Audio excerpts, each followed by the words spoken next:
આ પ્રસંગ એટલો પાવન છે કે જે કોઈ આ પ્રસંગનું શ્રવણ કરે એના બધા દોષો તત્કાલ નિર્મૂળ થઈ જાય. જે આ પ્રસંગનું શ્રવણ કરે એના પિતૃઓ પણ પ્રસન્ન થાય છે, પિતૃઓને તૃપ્તિ થાય છે. તુંગભદ્રા તટે પૂર્વ અભૂત્પત્તનમોત્તમં યત્ર વર્ણા સ્વધર્મેણ સત્ય સત્કર્મ તત્પરા. તુંગભદ્રા નદીના કિનારે એક નગર હતું અને આત્મદેવ નામનો એક બ્રાહ્મણ એમાં રહેતો હતો. જો આ કથા આપણા જીવ માત્રની કથા છે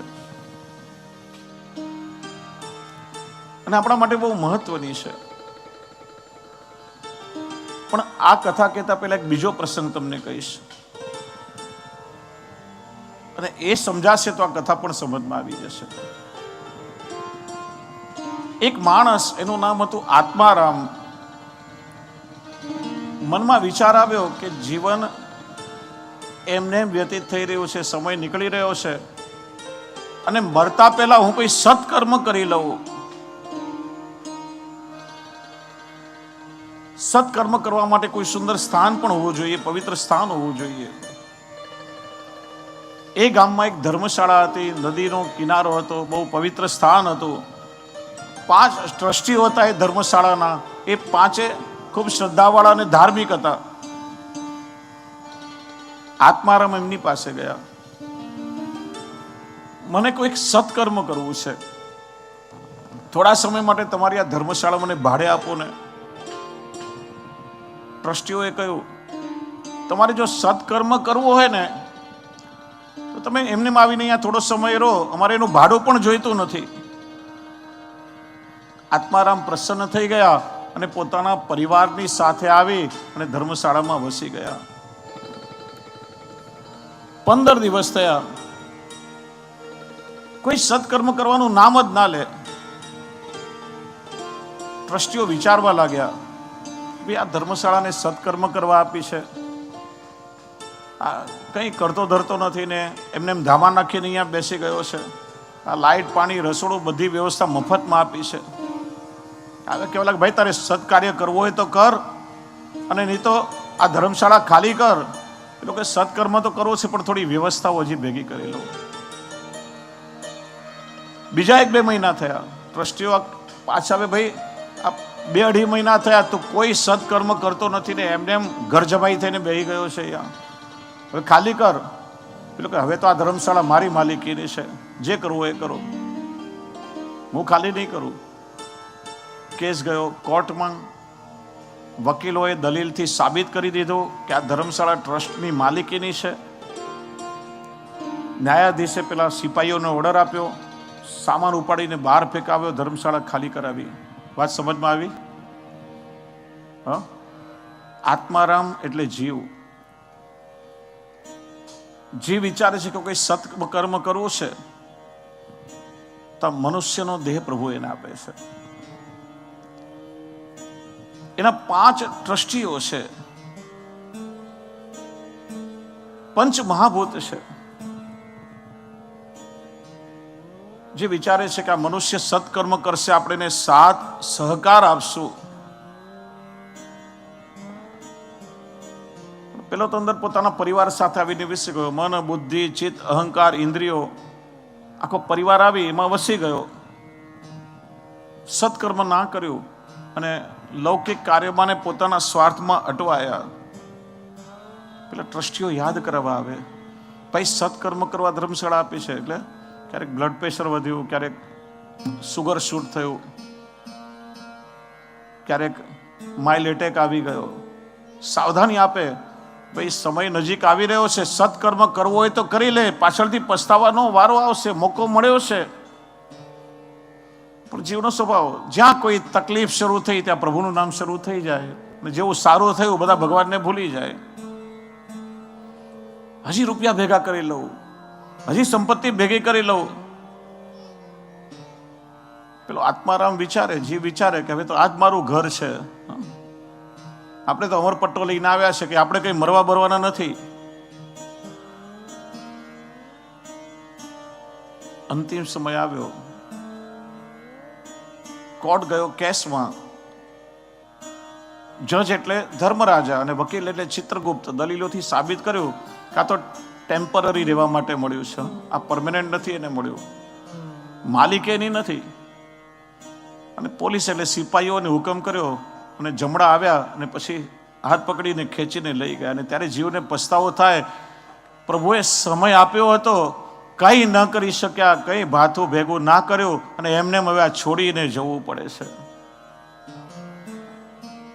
દરેક જીવની આ સ્થિતિ છે. તુંગભદ્રા નદીનો તટ એટલે આપણો માનવ દેહ અને આત્મદેવ એટલે જીવ, એના લગ્ન થયા છે ધુંધુલીની સાથે. ધુંધુલી એટલે ધુઆ પુઆ કરનારી આપણી બુદ્ધિ. આત્મદેવ સીધો સાધો સરળ તપોનિષ્ઠ બ્રાહ્મણ અને ધુંધુલી પોતાનું ધાર્યું કરાવનારી સ્ત્રી હતી. ભાગવતજીમાં એનો પરિચય આપ્યો છે. સ્વવાક્ય સ્થાપિકા નિત્યમ સુંદરી સકુલોદ્ભવા લોક વાર્તા રતા ક્રૂરા પ્રાયશો બહુ જલ્પિકા સુરા ચ ગ્રહ કૃત્યેશુ કૃપણા કલહ પ્રિયા. સારા બ્રાહ્મણ કુળમાં જન્મેલી, દેખાવમાં સુંદર, સ્વભાવથી લોભી, ક્રૂર, ક્રોધી સ્વભાવની, એને પ્રભુમાં જરાય ભક્તિ નહીં પણ લોકવાર્તા બહુ ગમે. કે છે ને જીવના બુદ્ધિ સાથે લગ્ન થાય પણ વિવેક રૂપી સંતાન ન હોય તો જીવને મરવાનો વાર આવે. ઘરમાં બધા સાધનો છે પણ કોઈ સંતાન નથી. વિચારે કે સંતાન વગરનું આવું જીવન જીવીને શું કરવું? એના કરતા તો મારા શરીરને ખલાસ કરી નાખો. આપઘાત કરવાનો વિચાર કરી નદીના કિનારે આવ્યો. કોઈ સંત સામેથી આવી રહ્યા છે, વિચાર્યું કે મરતા પહેલા સંતના આશીર્વાદ લઈ લઉં, કદાચ મારો ઉદ્ધાર થઈ જાય. સંતને વંદન કર્યા, કુશળ સમાચાર પૂછ્યા, ધ્રુસકે રડવા લાગ્યો. મહારાજ, મારા ભાગ્યનું શું કહું? મારે તો કોઈ સંતાન નથી પણ મારા ઘરના આંગણે ગાય બાંધી છે ને એને ક્યારેય વાછરડા નથી થતા. અરે, મારા ઘરના આંગણામાં જે વૃક્ષો છે નથી ક્યારે ફૂલ આવતા, નથી ફળ ઉગતા. બહારથી ફલ ફૂલ લઈ આવો, ઘરે આવતા બગડી જાય. મારા પિતરોએ મારું તર્પણ સ્વીકારતા નથી. આવું જીવન જીવીને શું કરું? સંતે જ્ઞાન દ્રષ્ટિથી જો કહ્યું, ભાઈ તું એટલા માટે રડે છે, તને સંતાન નથી. ઘણા મા બાપ સંતાનના કારણે રડતા હોય છે. તારું દુઃખ એટલું મોટું નથી ને તારા 7 જન્મમાં તારા ભાગ્યમાં સંતાન નથી. દુઃખી ન થા, પણ પેલો સંતાનના મોહમાં એવો અટવાયો. સંતે વિચાર્યું વારે નહીં વળે હારે માનશે. એક ફળ લીધો, દેવીએ આત્માનું આવાહન કર્યું, અભિમંત્રિત કરી પેલાને આપ્યું, કહ્યું ઘરે જઈને તારી પત્નીને ખવડાવી દેજે. 1 વર્ષ સુધી એક સમય ભોજન કરે, સત્ય તપ દયા દાનનું વ્રત કરે. સંતને વંદન કરી ઘરે આવ્યો. સંતની વાત સાંભળી પણ કયું ના માન્યું. કહ્યું તો કે આ ફળ તારી પત્નીને ખવડાવી દેજે. લાવીને હાથમાં આપ્યું. જે પ્રમાણે વ્રત બતાવ્યું બધું કહી દીધું. ફળ હાથમાં આવતા જ બુદ્ધિ રૂપ ધુંધુલી જાત જાતના તર્ક વિતર્ક કરવા લાગી. બિલકુલ આદિ સ્ત્રીનું ચિત્રણ બતાવ્યું છે. આ ફળ ખાઈશ, ગર્ભવતી થઈશ, શરીર બેડોળ થઈ જશે, પ્રસવની પીડા ભોગવવી પડશે, આ બાળકોના બાળો ત્યાં ધોવા પડશે, ઉછેરવા પડશે. આવી બધી માથાકૂટ કોણ કરે? કે છે ને દુર્બુદ્ધિને એવા સલાહકાર પણ મળી જતા હોય. ધુંધુલીની બહેન આવી. બેન શું ચિંતા કરે છે? બધી વાત એને કે બસ આટલી વાત. અરે મારી પાસેનો ઉપાય છે. મારે પેલાથી 6-7 બાળકો છે ને હમણાં પાછી ગર્ભવતી થઈશું. મારી પાસે સંપત્તિ નથી, તારી પાસે સંપત્તિ છે, સંતાન નથી. એક કામ કર, ગર્ભવતી હોવાનો ડોળ કરીને પિયરે ચાલી જા. મને બાળક થશે, હું તને આપી દઈશ, બદલામાં તું મને ધન આપજે, આપણા બંનેનું કામ થઈ જશે. કે ફળને શું કરું? તો કે આંગણે બાંધેલી ગાયને ખવડાવી દો, ફળની પરીક્ષા થઈ જશે. ફળ ગાયને ખવડાવી, પેલી ગર્ભવતી હોવાનો ડોળ કરી પિયરે ચાલી ગઈ. 9 મહિના પછી એની બહેને પુત્રને જન્મ આપ્યો, લઈને ધુંધુલીને આપ્યો. ત્યાં સાસરામાં બધાઈ કેવડાવી કે દીકરાનો જન્મ થયો છે. પેલા બિચારાને ક્યાં ખબર કે એની દુર્બુદ્ધિ આજે છલી રહી છે ને. ગામ આખું જમાડ્યું, મીઠાઈઓ વાંટી. પત્નીને દીકરાને લઈને ગામમાં આવ્યા, લોકોએ સામયું કર્યું. અને પેલી ગાયને જે ફળ ખવડાવ્યું હતું એને પણ સુંદર પુત્રને જન્મ આપ્યો. શરીર આખું મનુષ્યનું, કાન ગાય જેવા, નામ થયું ગોકર્ણ.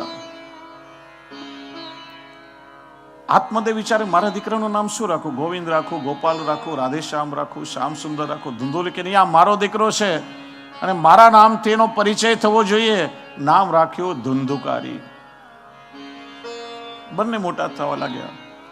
ગોકર્ણજી તો તપસ્વી ત્યાગી હતા, પ્રભુના ભક્ત હતા. અને પેલા ધુંધુકારીનું વર્ણન આવે છે, સ્નાન શૌચ દયાહીનો દુર્ભિક્ષ ક્રોધ વર્તિત.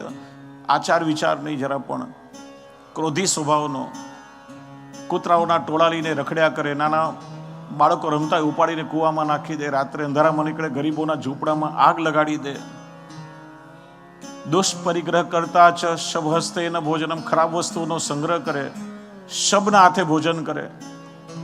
શબના હાથે ભોજન કરવાનો અર્થ શું? શ્રી મહાપ્રભુજી બતાવે છે કે જે દિવસે આ હાથથી ઠાકોરજીની સેવા ન થાય, જે દિવસે આપણા હાથે કોઈ સત્કર્મ ન થાય, એ દિવસે માનો આપણે જીવ્યા જ નથી. તે દિવસે આપણે જમીએ તો માનો આપણે શબના હાથે ભોજન કરી રહ્યા છીએ.